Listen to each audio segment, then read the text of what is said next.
Buenos días, mi nombre es Santiago Espinosa, soy profesor de Integral Capacitando. El día de hoy vamos a ver el tema de Internet. En primer lugar vamos a entender cómo funciona, porque una vez se lo utiliza diariamente, pero de pronto no conoce técnicamente cómo funciona. Vamos a ver un poco de entender qué es Internet, los distintos servicios que provee y puntualmente vamos a hacer prácticas de lo que es un uso cotidiano en pleno siglo XXI de Internet, desde cómo buscar información, cómo usar un mapa satelital, cómo comprar por Internet o organizar un viaje. Vamos a excluir la parte de redes sociales porque no lo vemos en este curso, ya que este material es correspondiente al curso de secretariado informático y por lo tanto lo orientamos más a un uso del ámbito laboral, pero de todas maneras también redes sociales es algo que impacta en el uso cotidiano de Internet.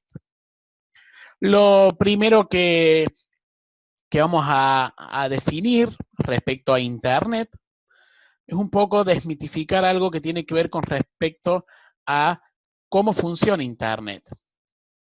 Habitualmente cuando una persona envía información por ejemplo, de Córdoba a cualquier parte del mundo, se imagina que ocurre algo así. Uno manda de Córdoba a España, por ejemplo, y cuando envía la información viaja, rebota en un satélite y llega a destino. ¿Sí? Y eso puede estar muy bueno, pero para la ciencia ficción, si bien existe la comunicación de Internet satelital, es marginal. La realidad es mucho más sencilla. En todo el mundo, en todos los continentes, hay cables submarinos que bordean las plataformas continentales y a través de estos cables submarinos de fibra óptica, cada país tiene acceso a Internet. Entonces, cuando uno envía información, por ejemplo, un correo electrónico de Córdoba a España, lo que hace es utilizar este cableado submarino para llegar a destino. Es algo interesante y muy complejo para que tomen referencia en nuestro país, un país con 40 millones de habitantes, casi 50 millones de habitantes y una penetración de Internet muy alta, donde se estima más del 80%, o sea, estamos hablando de una gran conectividad. Solamente 4 cables son los que proveen Internet a toda la República Argentina y esos 4 cables entran por una localidad costera de la provincia de Buenos Aires denominado Las Toninas. ¿Sí? Vamos a ver ahora, como para que entendamos y veamos cómo ha ido evolucionando, un video explicativo de cómo funciona este cableo submarino.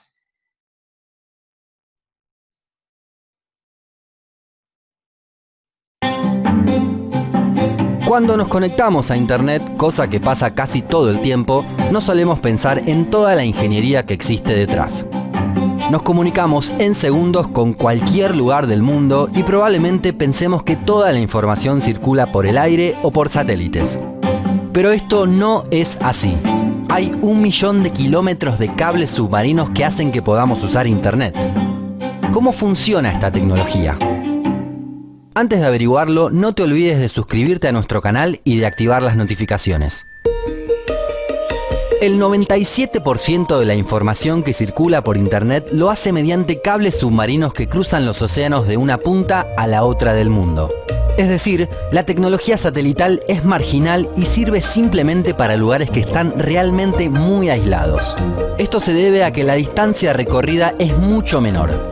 Por ejemplo, entre Japón y Estados Unidos, 2 puntos distantes del mapa, hay unos 9.000 kilómetros. Un satélite se ubica a unos 36.000 kilómetros de altura. Y además, los datos tendrían que ir y volver, por lo que la distancia sería el doble.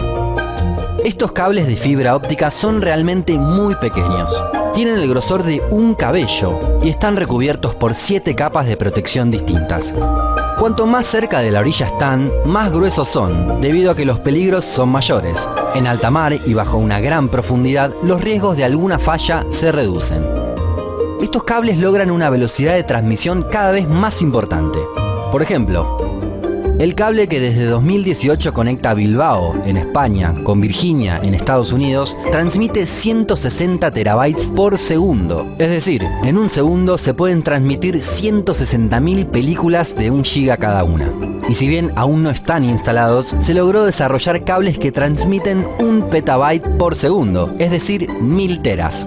Para tener un parámetro, todas las fotos que tiene Facebook en su archivo a escala mundial pesan alrededor de 1.5 petabytes. Instalar estos cables no es una tarea sencilla y puede llevar algunos años. Para hacerlo, se prepara el cable en tierra, se calcula la extensión que debe tener y un barco desde la superficie circula y va desenrollando ese cable desde una punta hasta la otra. En el último tramo, antes de llegar a destino, los cables suelen estar enterrados, para evitar de esta manera cualquier interferencia humana o animal que los pueda afectar. Además, suelen utilizarse costas arenosas debido a que resulta más sencillo para enterrar los cables. De esta forma, se evitan grandes ciudades y puertos muy transitados para reducir el margen de error. Igualmente, por más que hoy se utilice tecnología de última generación, la técnica utilizada en realidad data del siglo XIX. En 1852 se instaló un cable que cruzaba el Canal de la Mancha entre Inglaterra y Francia para los telégrafos. En la década siguiente llegó el primer cable transatlántico. Unía a Irlanda con la isla de Terranova en el norte de Canadá. A mediados del siglo XX comenzaron a realizarse las conexiones telefónicas. Pero la gran revolución llegó con la fibra óptica en la década de 1980, lo que permitió las conexiones tal como las conocemos. Un cable que cruzaba el Canal de la Igualmente, por más que hoy se utilice tecnología los cables. De esta forma, se evitan grandes ciudades y puertos muy transitados para reducir el margen de error. Igualmente, por más que hoy se utilice tecnología de última generación, la técnica utilizada en realidad data del siglo XIX. En 1852 se instaló un cable que cruzaba el Canal de la Mancha entre Inglaterra y Francia para los telégrafos. En la década siguiente llegó el primer cable transatlántico. Unía a Irlanda con la isla de Terranova en el norte de Canadá.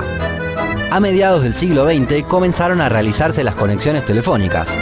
Pero la gran revolución llegó con la fibra óptica en la década de 1980, lo que permitió las conexiones tal como las conocemos hoy. Actualmente hay 437 cables submarinos entre los que ya están instalados y los proyectados, según el sitio submarinecablemap.com. Allí se puede ver el estado de la red actual y notar algunas particularidades. Por ejemplo, el mayor tráfico de cables se encuentra entre Europa y América del Norte por medio del Atlántico. Aunque algo similar sucede entre la costa oeste de Estados Unidos con Japón. De hecho, entre el sudeste asiático y Japón se encuentra una de las zonas más desarrolladas. A nivel internacional, es llamativo que se respeten las históricas rutas comerciales. Por ejemplo, desde el Mediterráneo se cruza el Canal de Suez de forma subterránea para conectar Europa con Medio Oriente, India y el Lejano Oriente. En América Latina, si bien no es la zona más desarrollada, también hay varias particularidades. Brasil tiene un cable propio que une Río de Janeiro con Natal y conecta 14 ciudades. Además, inauguró un cable que lo conecta directamente con Angola para que las comunicaciones entre Sudamérica y África no tengan que pasar por Europa. También está proyectado un cable que una a Sudáfrica con Brasil en 2021, pasando por las islas de Tristán de Acuña y Ascensión, que actualmente están desconectadas. Chile, por su parte, tiene proyectado un cable para mejorar la conectividad de toda la Patagonia chilena, que unirá Puerto Montt con Puerto Williams. Sería el cable más austral del mundo, ya que a la Antártida no llega ninguno. Actualmente, el cable más meridional es uno muy pequeño, que conecta la isla de Tierra del Fuego con Santa Cruz en la parte continental de Argentina y funciona desde 2012. Todo el resto de la red argentina llega a una pequeña localidad costera llamada Las Toninas. Se eligió ese lugar porque es en donde comienzan las costas arenosas y es menos transitado que Buenos Aires, cerca del puerto. Si nos vamos al otro extremo del mapa, una de las conexiones más llamativas es la que va desde el norte de Noruega hasta el archipiélago de Svalbard. es que la conexión tiene más de 1.300 kilómetros y en el archipiélago solo viven 2.500 personas. Igualmente, hay varios lugares a los que aún no llegan los cables. Por ejemplo, la isla de Pascua, las Islas Galápagos y las Malvinas. Por más que los cables sean bastante estables y los problemas que se reportan son infrecuentes, no todo es color de rosas. Hay terremotos que han causado grandes inconvenientes. Por ejemplo, en 2006 uno rompió 8 cables en Taiwán y afectó las comunicaciones en China. Para solucionarlo, 11 barcos trabajaron en la reparación durante 49 días.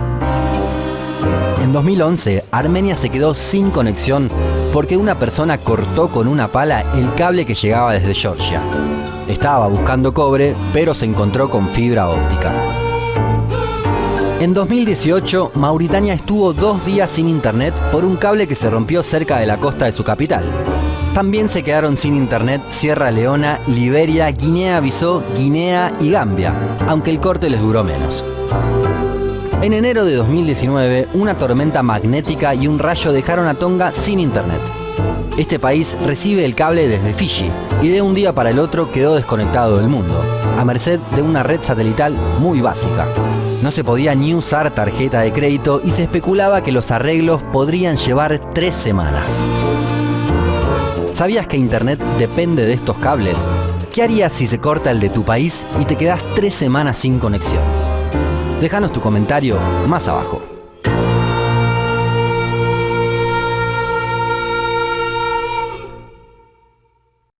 La página, después se la dejo en la plataforma virtual, donde se pueden ver estos cables. Se llama Submarine Cable Map, donde uno puede seleccionar, un mapa interactivo, donde uno puede seleccionar y ver información sobre cada uno de estos cables. Por ejemplo, ahí selecciono uno de los que llega a Argentina, se llama Atlantis 2, fue instalado en febrero del 2000, tiene 8.500 kilómetros y conecta básicamente Buenos Aires con Portugal. No hay que confundir Internet, que es este cableado físico y que permite la transmisión de datos, con lo que uno hace respecto a, por ejemplo, cuando entra a una página web, cuando uno entra, por ejemplo, al sitio de Integral Capacitando, www.integralcapacitando.com.ar, cuando eso técnicamente es la web, que es uno de los servicios que ofrece Internet.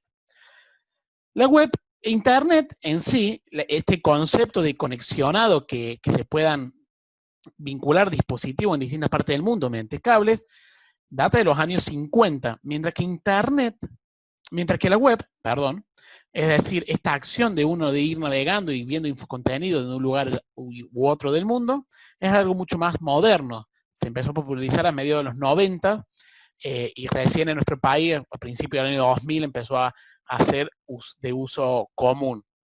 Eso es la web. Y es muy interesante conocer la historia porque todo el desarrollo de la web, o el proyecto original, lo encaró una sola persona. Entonces vamos a ver un poco la historia de esta persona. El video es un poco viejo, pero explica cómo ha ido evolucionando y la idea que dio fundamentos a este concepto de que uno pueda ver el contenido de una página u otra del mundo utilizando la plataforma de Internet. Grandes genios e inventos de la humanidad. Navegar por Internet pertenece ya a nuestro día a día. Información, juegos, operaciones bancarias, millones de datos se envían, se reciben o se procesan de forma constante. Y hacerlo resulta tan fácil que todo el mundo puede orientarse en esta red universal. La tecnología que lo hace posible es la World Wide Web, que es, junto al correo electrónico, la aplicación más usada de Internet. Y por muy increíble que pueda parecer, le debemos esta tecnología revolucionaria a un único hombre, un programador fantástico, Sir Timothy Berners-Lee. Sir Timothy Berners-Lee y la World Wide Web. Timothy Berners-Lee nació el 8 de junio de 1955 en Londres. Sus padres formaban parte del equipo que construyó uno de los primeros ordenadores controlados por programas, el Mark I de la Universidad de Manchester. Un día, cuando llegué a casa después del colegio, recuerda Berners-Lee, mi padre estaba leyendo un libro de investigación cerebral. Buscaba remisiones que pudiera llevar a cabo un ordenador, estableciendo el mismo tipo de relaciones y asociaciones que el cerebro humano. Y de esa forma, vincular cosas con una característica común, aunque aparentemente no tuvieran nada que ver unas con otras. Por ejemplo, el diccionario define caballo como animal del orden de los perisodáctilos, pero una persona puede asociarlo a una figura de ajedrez. Lo mismo pasa con el potro, que a su vez puede asociarse a los moretones de los años de colegio. Cuando los textos se enlazan de esta manera, hablamos de hipertexto. Tras la breve conversación con su padre, Berners-Lee se implicó de tal forma en la tarea que ya no abandonó en toda su vida la idea de conseguir que un ordenador generara hipertextos por sí mismo. En 1973, Berners-Lee comenzó sus estudios de física en la Universidad de Oxford. Allí fabricó con transistores, con uno de los primeros microprocesadores y con un televisor viejo, su primer ordenador. Cuando terminó sus estudios, Berners-Lee empezó a trabajar como programador. En 1980 se marchó 6 meses a Suiza.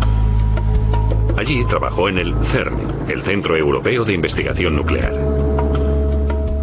Al llegar Berners-Lee desconocía quién era el responsable de qué y qué programas informáticos utilizaba. Así que para hacerse una idea general creó su propio programa. Este relacionaba los documentos con los trabajadores, con sus proyectos y con el software que utilizaban. El programa examinaba si los documentos contenían palabras clave, y en ese caso, creaba enlaces en los puntos que éstas aparecían. En recuerdo del antiguo diccionario de su infancia, Berners-Lee le puso a su programa el nombre Inquire, verbo que en inglés significa informarse, investigar. No fue casualidad que el programa funcionara como un diccionario, con la remisión sí, en español ver, escrita al final de cada entrada. Los enlaces del Inquire llevaban a un listado de otros documentos con las mismas palabras clave. En inglés, los enlaces se llaman links, y como los enlaces del Inquire se basaban en el principio del hipertexto, se denominaron hiperlinks. Pero el programa de Berners-Lee solo se usó en los ordenadores del CERN y nunca se publicó. Sin embargo, fue la base para la posterior World Wide Web. Berners-Lee no solo quería enlazar los documentos de un mismo ordenador, pretendía conectar los documentos de varios ordenadores de diferentes sitios.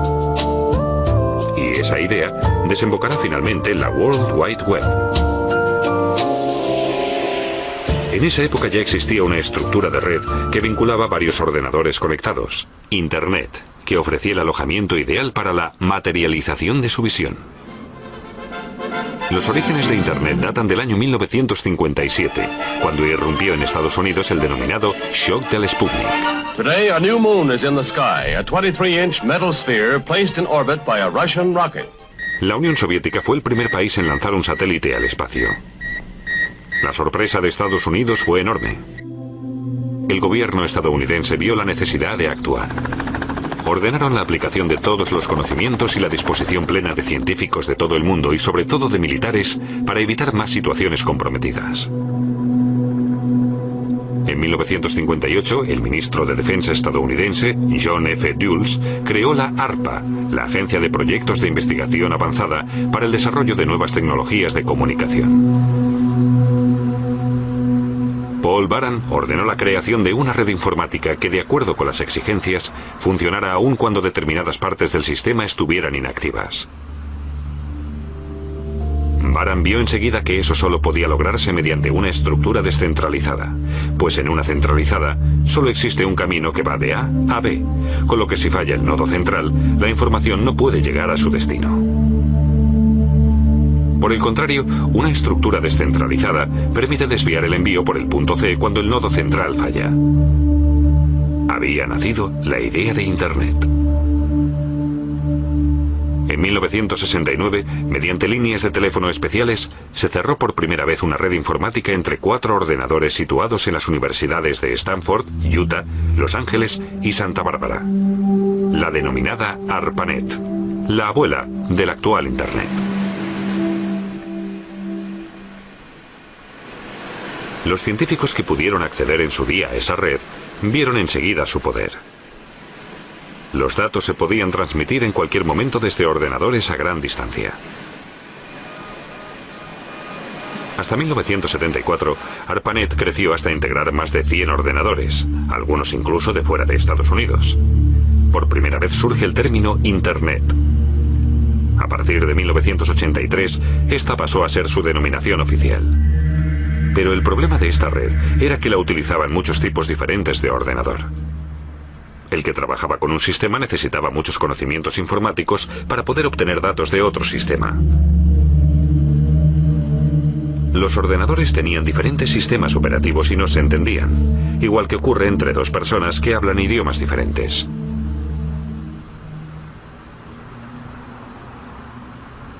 Tim Berners-Lee quería encontrar un denominador común. Todos los usuarios de la red deberían poder obtener todos los datos disponibles, sin importar el sistema en el que estuvieran grabados. En 1984, Berners-Lee renueva contrato en el CERN, esta vez en un puesto fijo. Debía crear un sistema de documentación que permitiera que todos los trabajadores del CERN a nivel mundial intercambiaran y gestionaran fácilmente los resultados de sus investigaciones. Para conseguirlo, Berners-Lee creó los otros dos componentes básicos de la World Wide Web y los denominó así: HTML y URL. HTML es la abreviación de Hypertext Markup Language y URL las siglas de Universal Resource Locator. HTML es un lenguaje que entienden todos los ordenadores y permite crear documentos de texto y también hiperlinks, es decir, remisiones. De la correcta visualización de un documento HTML en el ordenador se encarga un programa denominado Browser. El nombre proviene del verbo inglés to browse, que significa leer u hojear páginas. Y esa es la segunda función del browser. Hojea la red en busca de la información solicitada y después accede a ella. Para posibilitar este acceso, todos los documentos deben tener una dirección única en la que podamos encontrarlos. La Universal Resource Locator o URL creada por Berners-Lee. Una URL empieza por las letras www de World Wide Web. Después va el nombre del ordenador en el que están grabados los datos que queremos, lo que normalmente se denomina servidor. Al final de la URL se escribe el tema concreto sobre el que queremos información. En nuestro ejemplo, Berners-Lee como subtema del apartado People. Con esta dirección, todos los documentos son perfectamente localizables en todos los ordenadores conectados a la red. Así, Berners-Lee convirtió lo que en principio había concebido para los usuarios del CERN en su nuevo producto, la World Wide Web. Su ordenador en el CERN fue el primer servidor de la red. En él se podía acceder a toda la información de la red universal. Con su publicación, Berners-Lee provocó una auténtica reacción en cadena. La ya existente Internet estaba esperando un instrumento como la World Wide Web. En todo el mundo, sus compañeros se pasaron días y noches sentados frente a su ordenador, instalando nuevos servidores, mejorando la programación y ayudando al crecimiento de la World Wide Web en sus inicios. Una gran diferencia respecto a hoy era la denominada interfase de usuario, es decir, lo que veía el usuario en su monitor. Antes, solo se visualizaban textos y había que teclear todas las funciones y órdenes. La World Wide Web era todavía una herramienta de expertos. En 1993, el estudiante Mark Andreessen programó el Browser Mosaic, que permitía por primera vez integrar imágenes y activar hiperlinks haciendo un simple clic.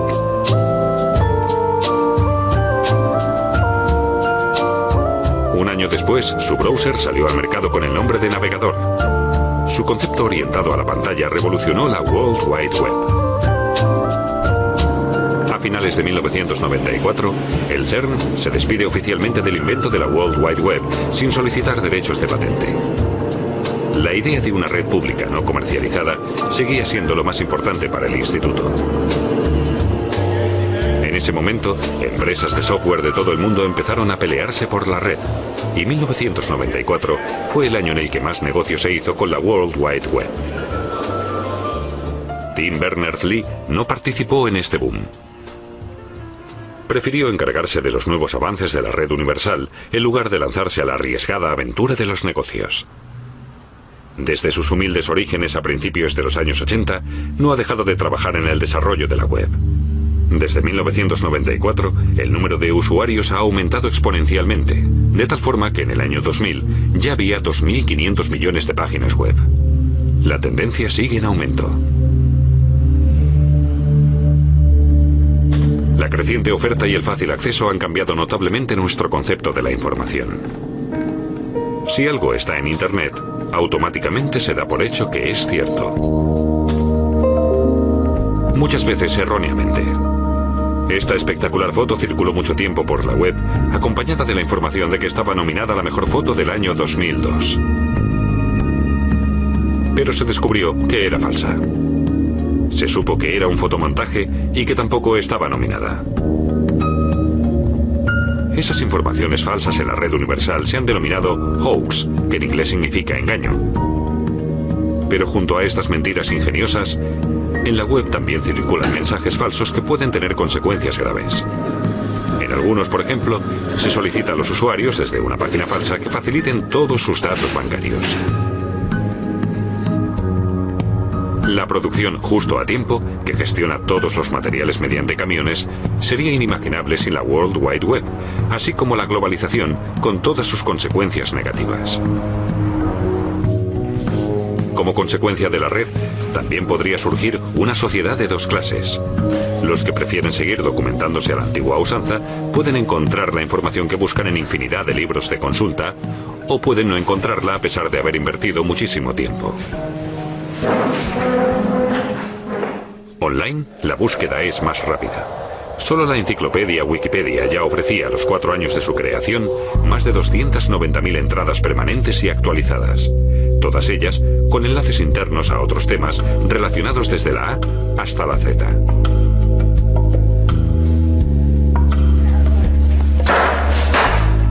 El mazo de las subastas online ha golpeado, sin embargo, únicamente a los usuarios de la plataforma de comunicación del siglo XXI.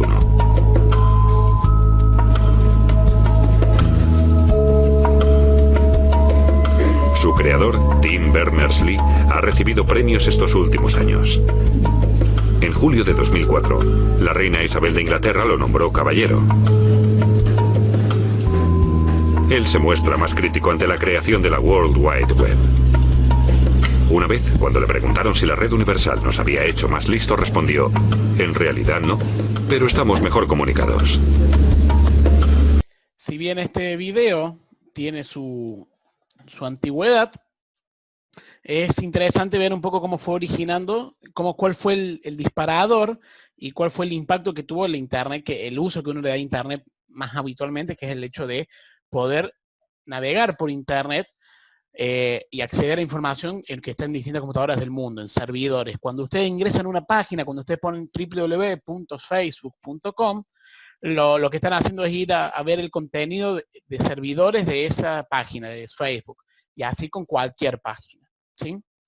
Ahí mencionaban algo de lo que son los browsers, que en realidad uno en criollo le dice navegadores. Son los programas que a uno le permiten realizar esta acción de poder ver el contenido de una página u otra en cualquier parte del mundo, de cualquier computadora que esté en el mundo, ¿sí? Los navegadores más comunes es Google Chrome, Microsoft Edge en las versiones más nuevas de Windows, que antes llamaba Internet Explorer, y Mozilla Firefox. Los tres son muy similares y los tres hacen lo mismo, o sea, los tres permiten ver el contenido de cualquier página en cualquier lugar del mundo. O sea que es una cuestión de gusto ver cuál utiliza uno u otro, ¿sí? Está muy difundido el uso de Google Chrome, y Google es una palabra que vamos a ir viendo mucho el día de hoy, pero como les digo, cualquiera de los tres navegadores sirven para lo mismo, me permiten realizar esta acción de ver el contenido de una máquina denominada servidor en cualquier parte del mundo. ¿Cómo accedo? A través de la URL, esa dirección que mencionaban, ¿sí? Cuando uno ingresa a una dirección de internet, para ello cada página, cada sitio de internet tiene un nombre único. Comienzan con www, que es la abreviatura de World Wide Web, que quiere decir red de alcance mundial. El nombre del sitio, dígase Facebook, dígase Integral Capacitando, dígase La Voz, el nombre del sitio, .com.ar. Depende, obviamente, no todas las páginas son .com y no todas las páginas son .ar. Com habla de la naturaleza del sitio. Hay páginas que, por ejemplo, son .edu, que está reservado para instituciones educativas, .org para organizaciones, por ejemplo, greenpeace.org, .net también. Es decir, la gran inmensa mayoría son .com, de comercial, de ahí es que la gran mayoría son de páginas comerciales. Pero hay otras páginas que son .edu, .org, .net, la del gobierno son .gov, la pueden encontrar con B corta o con B larga, porque government en inglés es con B corta y en español con B larga. ¿Sí? Y luego el origen, por ejemplo, .ar está hablando de una página argentina. O sea, si uno ve una página de un sitio que sea .org.ar, es una organización argentina. .es española, .cl si es de Chile, .br de Brasil y así sucesivamente, ¿sí? Entonces uno puede, por ejemplo, si uno está buscando información, y esto es importante que lo tengan en cuenta, si de pronto encuentra información, un artículo, y es .edu.es, puede inferir que es de una universidad española, de una institución educativa oficial española, lo que obviamente puede tener mayor respaldo académico, científico, que si uno encuentra de cualquier otra cosa que no sea, que uno le cueste identificar el origen, ¿se entiende? Porque eso es una de las cosas que tiene Internet, que cualquiera puede escribir cualquier cosa y por lo tanto a veces es difícil discernir la información fundamentada, correcta, de información falsa y por lo tanto que uno puede llegar a informarse de manera incorrecta. Para navegar por Internet, como dijimos recién, necesitamos hacer uso de estos navegadores. De estos navegadores vamos a usar nosotros, pero como les repito, podrían usar cualquiera, vamos a usar nosotros Google Chrome. Casi todos los navegadores tienen cuestiones en similar que comparten. Por ejemplo, una barra de direcciones. Esta barra de direcciones me permite introducir el sitio o el nombre o la URL del sitio al que quiero ir. Tiene pestañas para que podamos abrir varias páginas al mismo tiempo. Tiene para ir hacia atrás y hacia adelante si yo quiero volver a una página donde estaba anteriormente o si cuando volví después quiero volver a donde estaba. Y este botón que es para actualizar. A veces cuando uno no carga bien una página, con ese botón actualizar puede volver a cargarlo. Habitualmente, pero no obligatoriamente, puede aparecer una página de inicio que suele ser, en la mayoría de las computadoras uno tiene configurado Google. Google, que es el mismo proveedor, el mismo fabricante, el mismo desarrollador que Google Chrome, pero esto lo podría hacer desde cualquier navegador. Google es una página que se denomina buscador. Es un sitio que a vos te permite, cuando uno no sabe la dirección de un sitio al que quiere ir, cómo encontrarlo. Por ejemplo, si yo sé que quiero ir al sitio de Integral Capacitando, porque desde ahí accedo a la plataforma virtual, yo directamente no escribo nada acá, directamente en la barra de direcciones escribo www.integralcapacitando.com.ar. Si la puse correctamente, me va a llevar directamente al sitio de Integral Capacitando. Una página comercial argentina. Bien. Ahora, ¿qué pasa cuando uno no sabe al sitio al que quiere ir? Bueno, ahí es donde empiezan a entrar en juego los buscadores. Los buscadores justamente te permiten, hoy por hoy me animo a decir que por excelencia es Google. Se estima que el 90% de las búsquedas a través de Internet son de uso de buscadores a través de Google, ¿sí? Uno es cuando uno sabe al sitio que quiere ir, puede poner el concepto. Por ejemplo, si uno dice, yo quiero ir de vacaciones a Mar del Plata y no conozco páginas de hotel, de un hotel en Mar del Plata, entonces yo pongo hoteles en... Y acá es importante que uno aprenda a discernir los resultados. Uno consulta gratis en Internet, pero obviamente que de alguna manera se tiene que financiar a todas estas computadoras, estos servidores, este servicio que ofrece Google. Google es una empresa que más factura en el mundo, y esa plata viene de los anuncios. Cuando uno pone hoteles en Mar del Plata, los primeros resultados, y cuando pone cualquier concepto, son anuncios pagos. ¿Qué quiere decir eso? Que cada vez que yo presione en uno de esos enlaces y que me lleva a la página que me propone, Google le cobra a esta página, a Trivago, ¿sí? Y recién, más abajo, aparecen resultados orgánicos que se denominan. Los resultados orgánicos son los que Google ya pone independientemente de que haya pagado o no el anunciante. Fíjense que hasta acá son todos anuncios pagos. Aquí aparece ya sin anuncio, o sea, yo si hago clic acá no le cobra a Booking.com. ¿Estamos de acuerdo?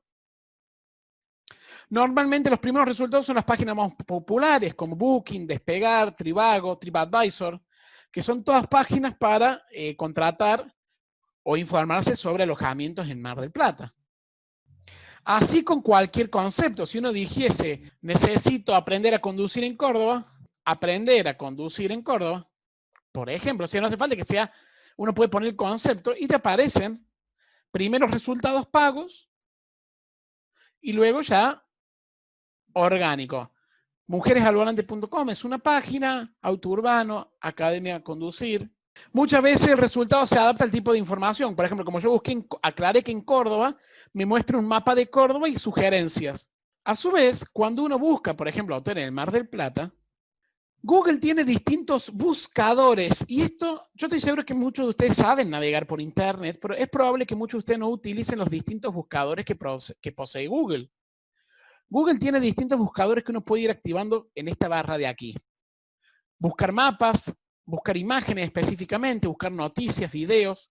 De acuerdo al tipo de información que busques, se adaptan a los buscadores que te ofrece. Por ejemplo, si yo pusiese economía argentina, me da múltiples resultados. Yo de pronto puedo decir, no, quiero imágenes solamente de la economía argentina. Cuando uno pone imágenes, ya no te aparecen sitios web, sino que te aparecen imágenes que están alojadas en algún sitio web. Y cuando uno busca imágenes, por ejemplo, específicamente, puede hasta habilitar opciones para filtrar o personalizar el tipo de imágenes. Es decir, bueno, yo quiero imágenes grandes porque necesito que tengan en buena calidad para hacer un afiche, por ejemplo. Puedo querer imágenes en la gama de los colores, no sé, naranja, por ejemplo, o verde, y te personaliza los criterios que uno dice porque está buscando específicamente imágenes.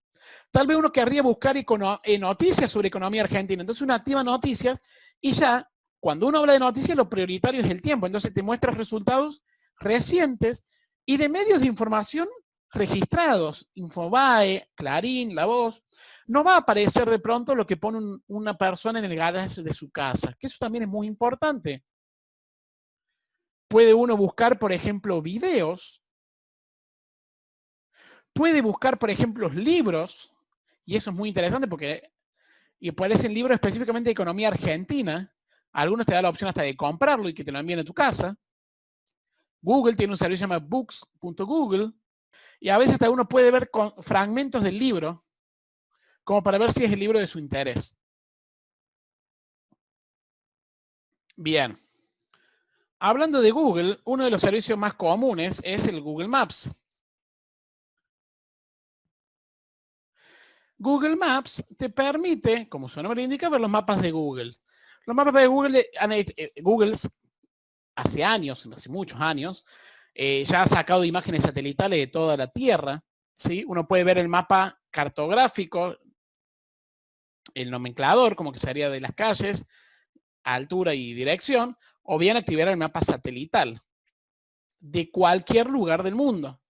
Uno tiene un buscador, uno puede poner la dirección que quiera encontrar. A veces para mayor comodidad es mejor el mapa, pero también los satelitales es muy interesante para algunas cuestiones. Por ejemplo, uno puede buscar la dirección de Integral Capacitando, uno puede ponerlo la dirección, Caseros 1250, Ciudad de Córdoba, provincia de Córdoba. Como yo estoy en Córdoba, me sugiere como primer resultado, por más que en otro lugar del mundo haya la calle Caseros, como estoy en la ciudad de Córdoba, sugiere el resultado más cercano. O incluso uno puede buscar por un negocio, Integral Capacitando, y aparece la dirección y descripción y hasta el horario de atención de los comercios, teléfonos, información muy útil. También calificaciones, cómo lo considera la gente. Eso es muy importante, porque de pronto, cuando uno está buscando un negocio, no tiene referencias, Google Maps es muy útil para ese sentido, ¿sí?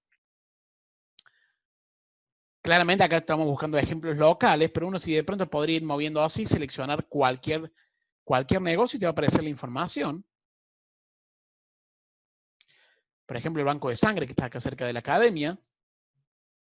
Puede leer opiniones de la gente.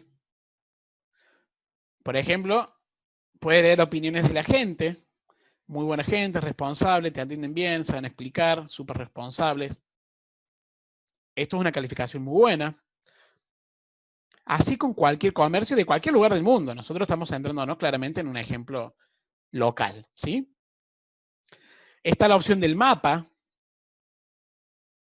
Y uno con el mapa, manteniendo apretado el clic del mouse, puede desplazarse hacia cualquier lado.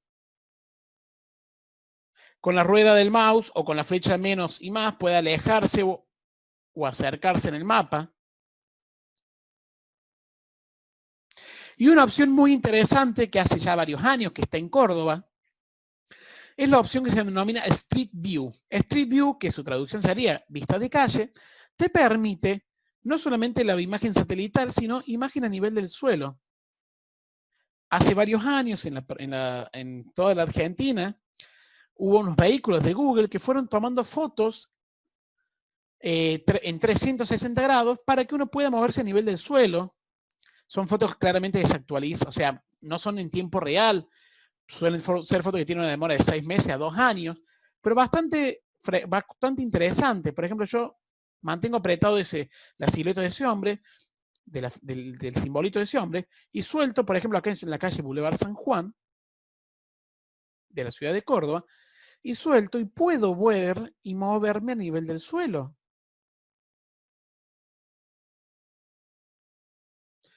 Con las flechas del teclado puedo irme desplazando como si estuviese caminando.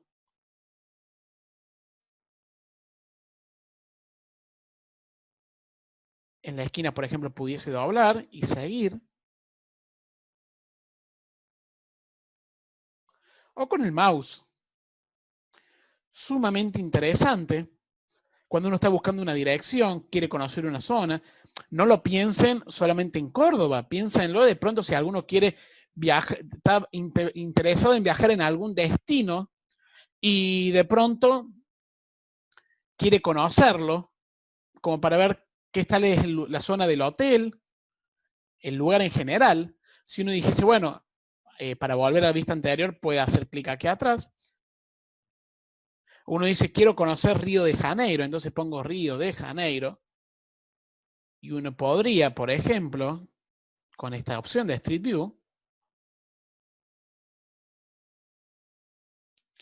no sé, tiré en un lugar claramente aleatorio, pero conocer. Realmente es algo muy interesante para dedicarle muchas horas. Los invito a que practiquen, que busquen una ubicación, que aprendan a usar el buscador de mapas, el Google Maps, aprendan a usar el Google Maps, busquen direcciones, busquen a locales, internacionales, aprendan a usar Street View. Los invito a que practiquen un rato y después continuamos.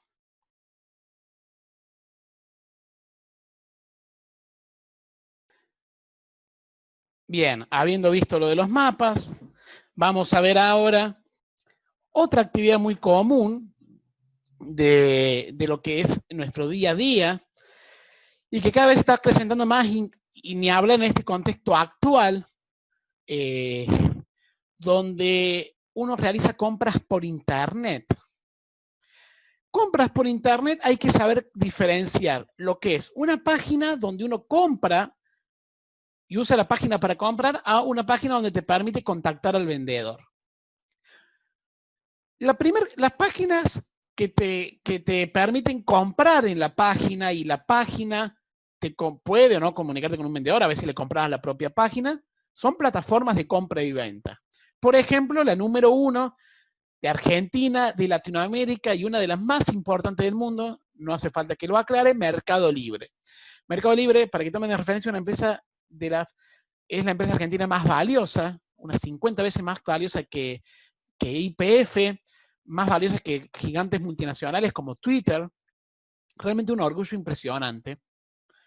Y ha transformado la forma de hacer negocio en toda la región. Y cuando digo toda la región me refiero a toda Latinoamérica, ¿sí? Mercadolibre.com.ar, una página comercial argentina, aunque ya está de escala global. Bien, estamos en Mercado Libre. Puntualmente este video se está haciendo durante el Hot Sale.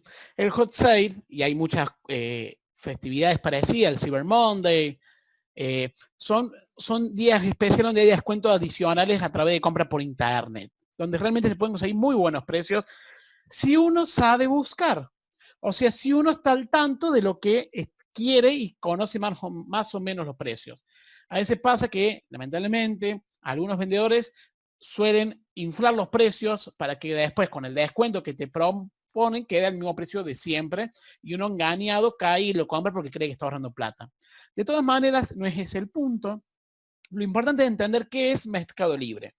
Mercado Libre es una plataforma de compra y venta. Vos podés comprar y vender en Mercado Libre.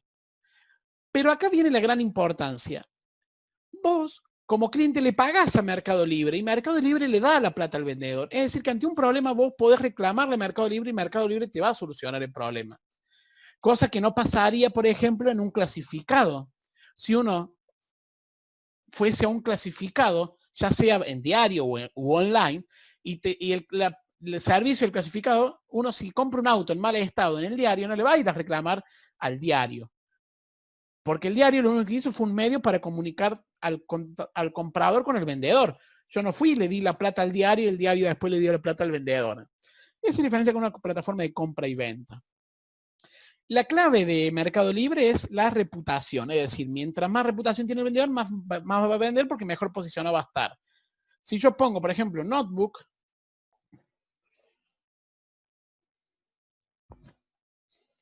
acá aparecen los resultados. Yo puse la palabra notebook, a la izquierda me aparecen para aplicar filtros. Si yo digo, por ejemplo, quiero una notebook HP, me filtra HP. Quiero una notebook, por ejemplo, de 6 GB de RAM. Quiero una notebook con un procesador, no sé, un ejemplo, un Core i5. Me van apareciendo, bueno, obviamente estoy seleccionando un equipo de un alto costo. Pero la clave está en leer las características. Por ejemplo, uno dice, me interesó esta de 91.000 pesos. Uno lee las características, el precio. Casi siempre suelen estar bien detalladas las características, eso es muy importante.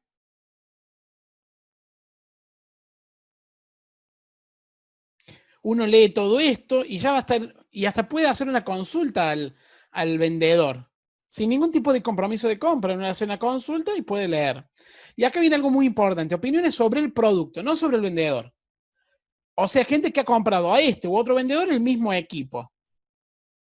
Y me da las características. Claramente uno podría leer y en función de eso tomar una decisión, pero también es muy importante conocer al vendedor, si es un buen vendedor o un vendedor que no tiene buena reputación.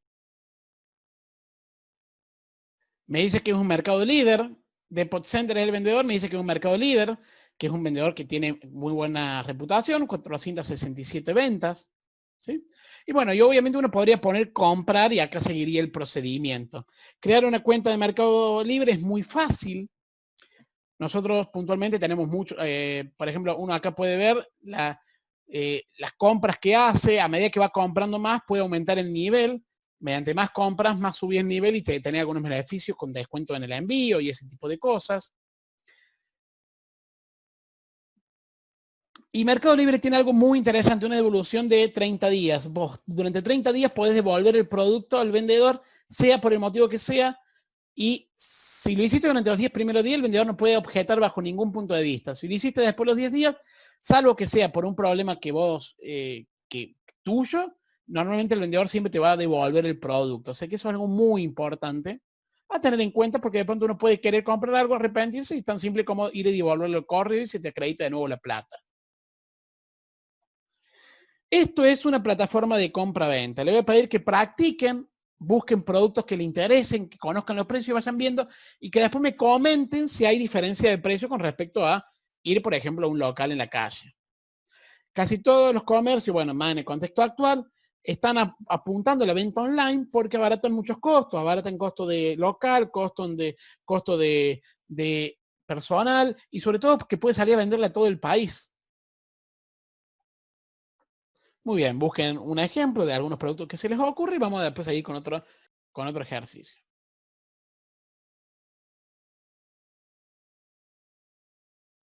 Cuando le hacía la salvedad de los clasificados, uno muy conocido es OLX. OLX es un clasificado online, o sea, vos no le compras nada en la página, sino que vos te contactas con el vendedor. Y después el vendedor, tu experiencia con el vendedor es como podría ser que llames por teléfono y bueno, y después le irá bien o le irá mal, pero nada tiene que ver la página. Por ejemplo, yo compro, normalmente esto es para cosas usadas, normalmente, aunque no siempre.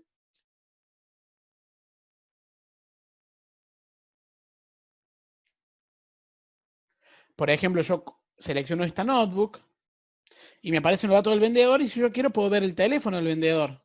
Me permite registrarme y después me mostraría los datos del vendedor. De ahí en más, no hago nada en esta página. O sea, yo ya teniendo el teléfono del vendedor, lo contacto y él me dirá cómo le pago, dónde nos encontramos o lo que fuera. Nada que ver con Mercado Libre, donde uno le paga a Mercado Libre y Mercado Libre retiene el dinero del vendedor hasta que vos le garantizas que estuvo todo bien y de ahí lo deriva. Otra página muy conocida es Viva Avisos. Son más o menos similares.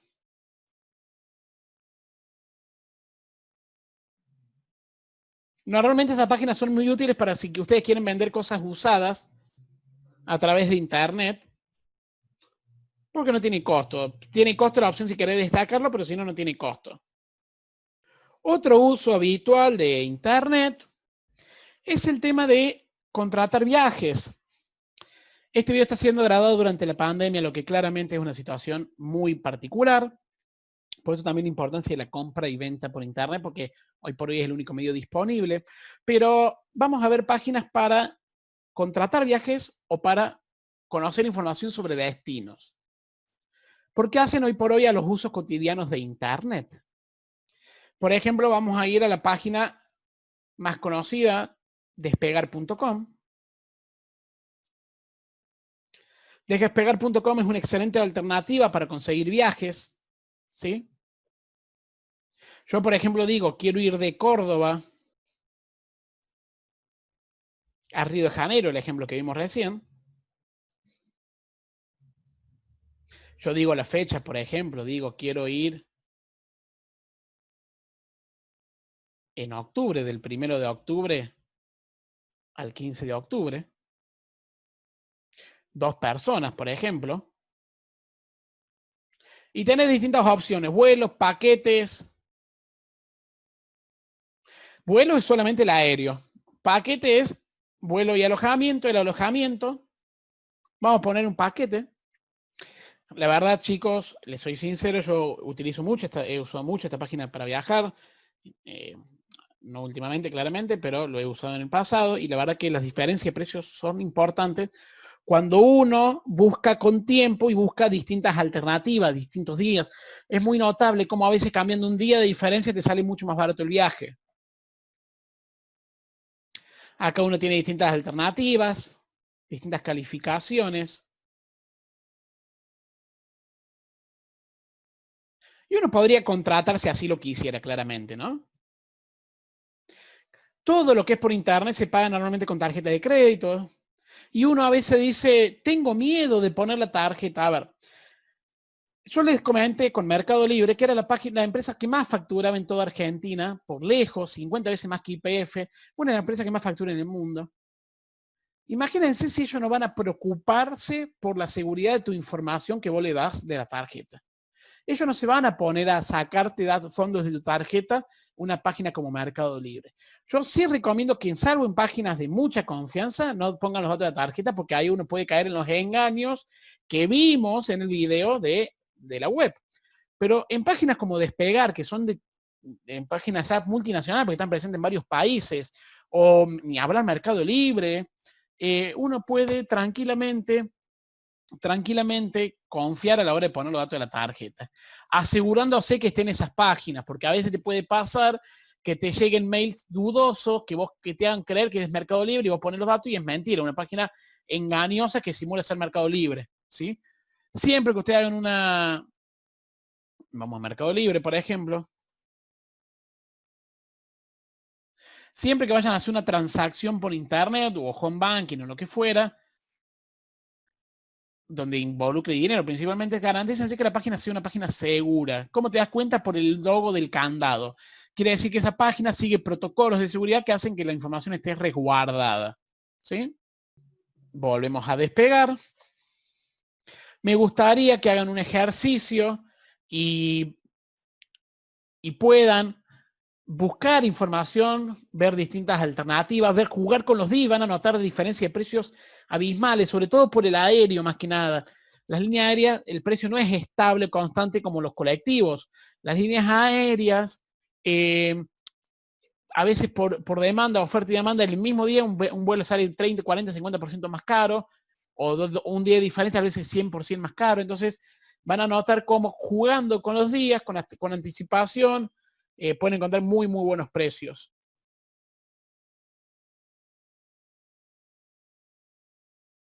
Bien, bueno, han notado la diferencia de precio, es muy interesante. Cuando hablé de colectivo, hay una página muy interesante también que se llama Plataforma 10. Plataforma 10 es como una terminal online. Uno puede comprar pasajes de colectivo de larga distancia de cualquier ciudad a cualquier otra, y hasta elegir el asiento. Lamentablemente en este contexto de cuarentena no se va a poder, no creo que nos permita contratar, pero vamos a poner un ejemplo. De Córdoba a Retiro, saliendo mañana, no sé, o el 5, el 10 de agosto.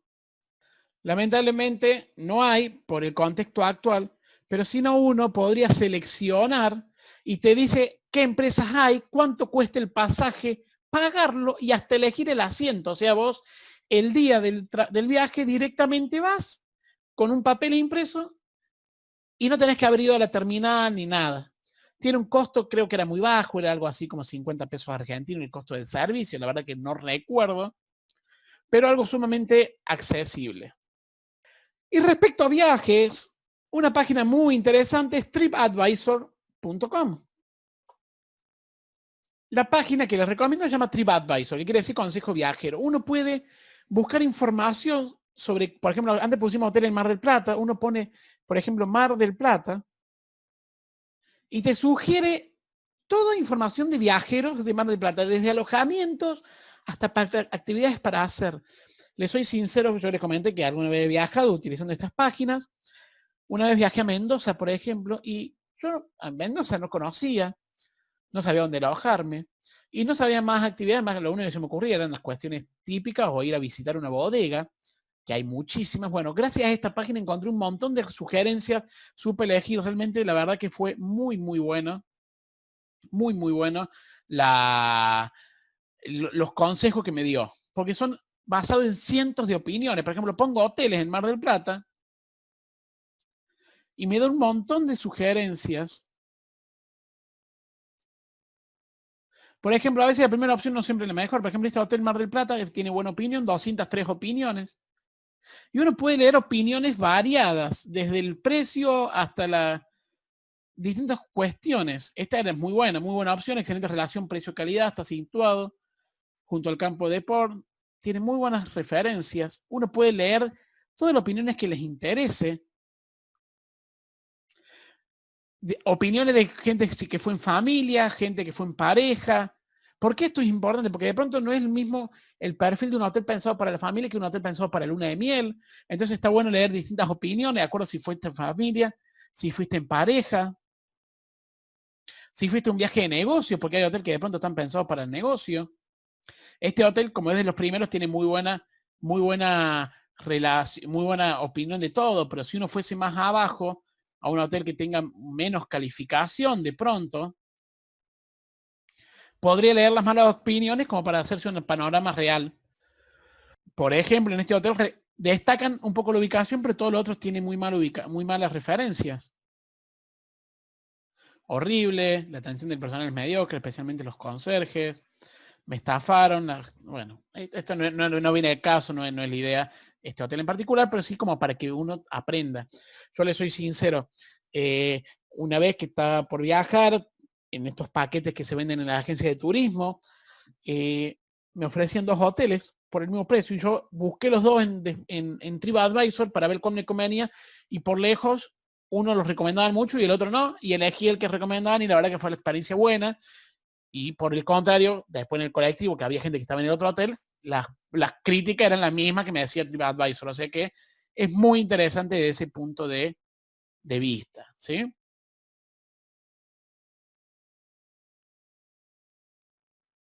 Bien. Los invito a que busquen información. Si han hecho algún viaje a algún hotel y quieren buscar información sobre ese hotel para ver si coinciden, realmente es muy interesante para informarse, no tanto para contratar. Para contratar ya hablamos un poco de despegar. Los invito a que prueben y después me cuentan.